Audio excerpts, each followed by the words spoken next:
Okay. So in today's video, we got to talk about Candace Parker going on ESPN. And they tried to set her up to call out Caitlin Clark fans or Caitlin Clark and just how the WNBA has become an entire show surrounding Caitlin Clark and a lot of the older players calling out Caitlin Clark and definitely have shown some type of jealousy when it comes towards Caitlin Clark, right? We did a couple of videos covering that, how it just sparks up a lot of these racial wars inside the WNBA, right? You got older vets like Sheryl Swoopes constantly making comments and reacting to the Caitlin Clark news, and all the time she's going against Caitlin Clark for whatever reason. In the NBA. I said it's all soft. So that's a flagrant foul. That's not a flagrant foul. Okay. Angel's foul right here. That's because of the reaction. No, Angel, she pushed her. That's more. But they didn't call that. Howard in the back, two hands. She did push her. They didn't call that. Caitlin appears to be pointing out that call before. You got to look at the different angle. The initial foul, I was like, no, it wasn't. So here's my thing. You're saying that's not a flagrant. No. And I think it depends on the angle and all that, those things. A hard foul. But my thing is, had Angel or anyone else done the exact same type of a foul to Caitlin, the storyline is different.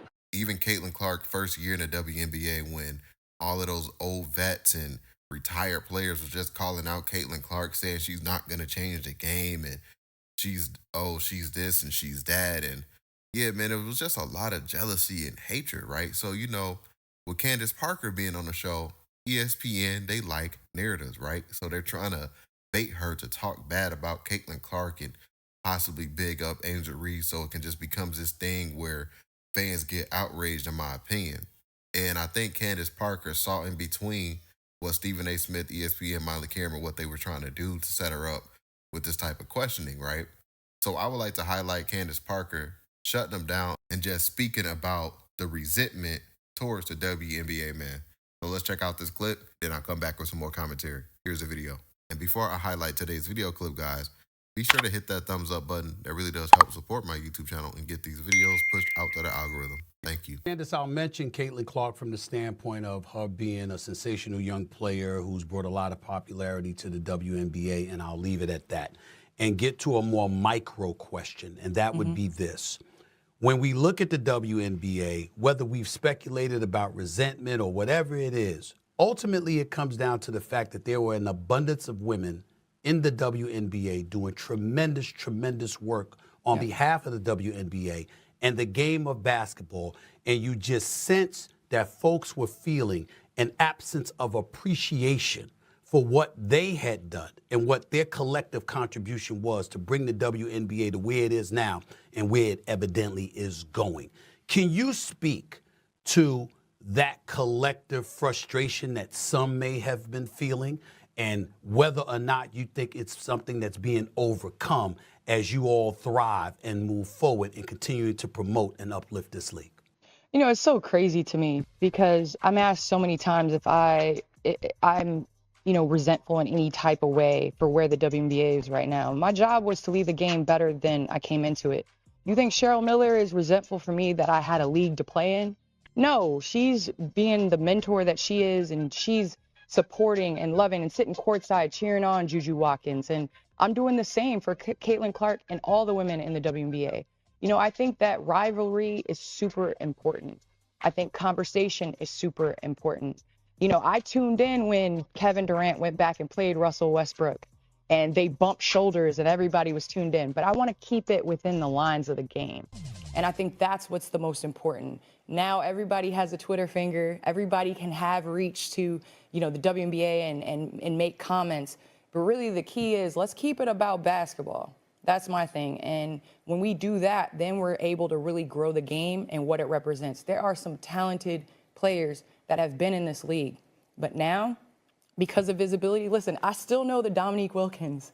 I still know, all of those players, the Dr. J's and all that stuff. I don't think they're not salty that MJ came along and grew the game.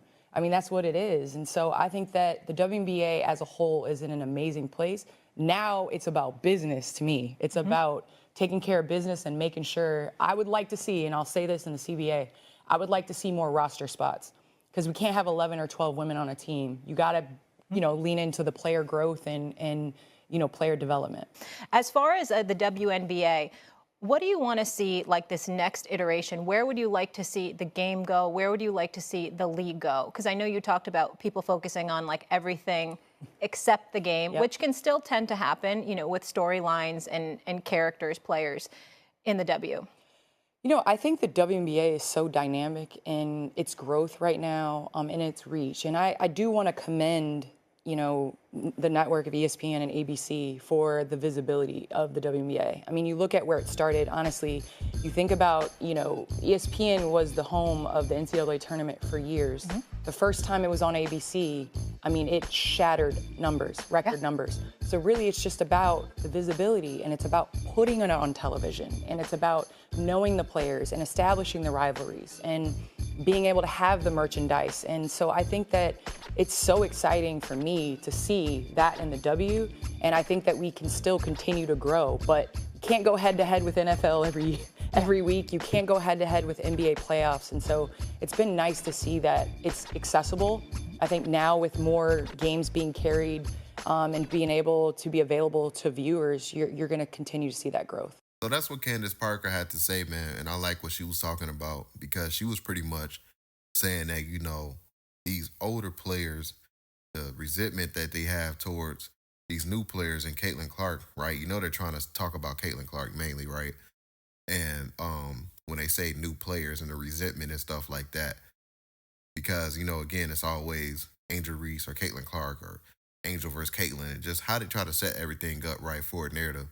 And I like how Candace Parker was saying, you know, it wasn't like that for her, and she doesn't understand why it's like that now, but she's not like that, and she has been showing her love and support to the current WNBA players, like the Caitlin Clarks and Angel Reese's, man. So I like the fact that she ignored how ESPN was trying to get her to talk about Caitlin Clark, right? I really do feel that way. I felt like they wanted her to be like, oh, you know, these new WNBA fans are racist and it's all Caitlin Clark's fault. Like, I really felt like they was trying to bait her to talk bad about Caitlin Clark and her fans, man. So that's just my observation of it, guys. I would like for you guys to get in the comment section down below. Share your thoughts about today's video. Don't forget to hit that like button if you made this far in the video. Don't forget to hit that subscribe button as well. Catch you guys on the next one, and we out, guys. Peace. If you made it this far in the video, don't forget to hit that like button, subscribe if you're new, and leave a comment down below.